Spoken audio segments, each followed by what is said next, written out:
the 24th Sunday of Ordinary Time.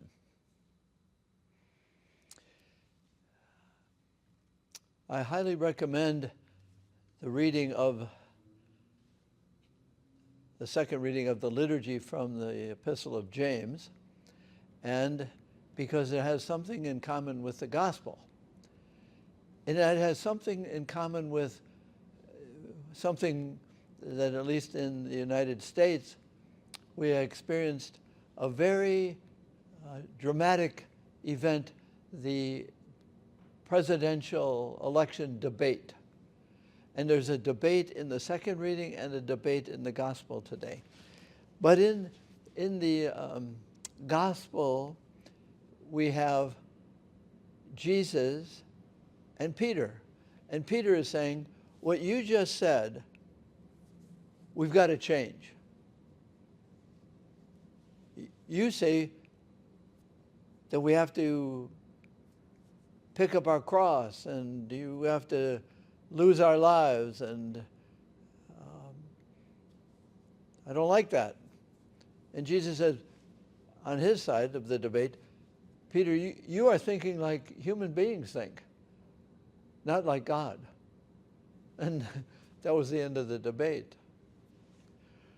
And in the Epistle of James, we have a person saying, well, if I have faith, that's enough. And the other person says, well, you got to have works. So it goes back and forth. And, you know, you can say, I have faith, and then somebody who's hungry, you say, well, go in peace and find something to eat. Faith and works go together.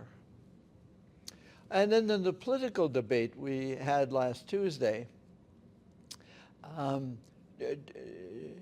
two different views, two different arguings, two different visions of what kingdom is, or what prosperity is, or what justice is. Two different views. And one arguing for his or her kingdom, the other arguing for his or her kingdom. And we go back to the Gospel. What does it mean to lose your life and gain it, or gain your life and lose it? And the debate starts with, who are people saying I am? Which is what the politicians are wondering. What are people saying after the debate, before the debate? Was anybody changed by the debate? It's a good question. And the apostles, they say, well, some people are saying this, some people are saying that. And Jesus is not taking a poll. He's saying eventually, well, who do you say I am? And they say, well, some say this, some say this, but we say you are the Christ. And we want to be with you. And Jesus said, well, you want to be with me? You want to be on my side of the debate? It's going to cost you. It's going to look like you lost the election. Because the Son of Man is going to lose a choice, an election, by his being faithful to his message, to his side of the debate. So what's the debate about between Jesus and Peter, between Jesus and the apostles, between Jesus and ourselves?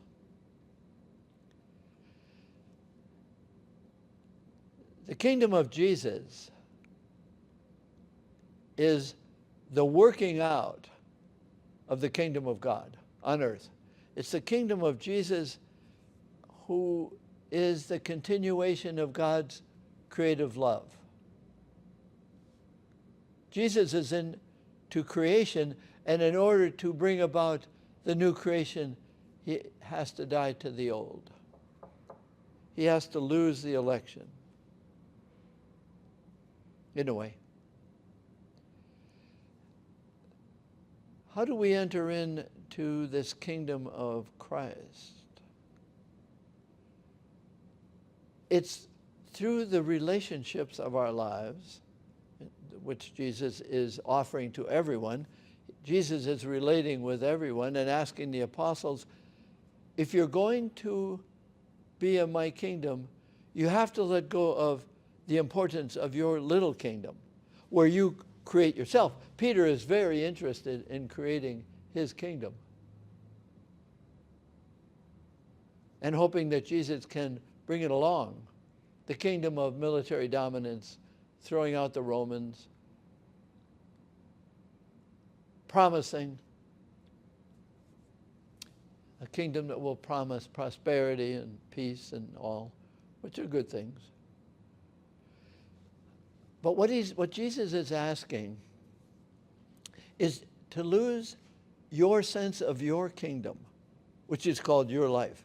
You have to lose that kind of life where you are creating yourself and creating everything around you to support your kingdom. If you're going to follow me, it's going to cost you. By being faithful to my life, it's going to cost me my life. But I will rise. And remember that. Our entering into the kingdom of Jesus on this earth is letting go of the importance of my creating myself by creating my life around me, making sure everything is the way I want it. And the kingdom of Jesus is letting go of that kind of mentality, not for the betterment of others, but for the extension, the revelation of God's creational love. So in the second reading, it's the good works of giving people their lives, of giving people encouragement, companionship, forgiveness, education. Whatever will create the other is the kingdom of Jesus. The kingdom of God on earth is, how can I be a part of your, God, creation of others for their benefit, not for mine? And Peter is thinking like a human being. I want to create my kingdom first, and then you might profit from it. Maybe. I want to be entering into God's creation of you through the gifts he has given me. My kingdom is, I want my gifts to be mine and ask you to serve my experience of my gifts. The kingdom of Jesus is gratitude extending into service. So the challenge of today's readings and the liturgy and the Eucharist is what I receive in the Eucharist makes me not just mine, not just my kingdom, but his. So in the debate that we listened to or watched, very interesting how they both wanted what their thought of kingdom was. And Jesus is entering that debate with us. Whose kingdom? Are you creating yourself for your own kingdom? That's to think as human beings think. And I have come to ask you to think a different way. That you are part of my kingdom, in which we might have to let go of my establishing my kingdom, my ways, my sense of what's going to be better. And not just do the common good, but the goodness of how Christ extended the love of his Father to us by encouraging, educating, forgiving, accompanying, feeding. So we don't say, well, good luck, go find something to eat. But I have faith. No, faith and the good works of the kingdom of Christ is what the Eucharist consecrates us. That's the debate. Is it me or is it us? We are the winners when we say yes.